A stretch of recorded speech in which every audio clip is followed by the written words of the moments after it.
You ask Tiger to solve. This deals with linear equations with one unknown. The final result is p equals -3. Let's solve it step by step. Group all constants on the right side of the equation.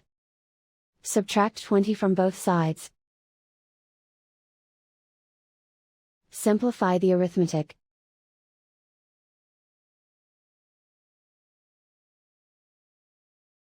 Isolate the p. Divide both sides by 9. Simplify the fraction. Find the greatest common factor of the numerator and denominator. Factor out and cancel the greatest common factor. And so the final result is p equals -3.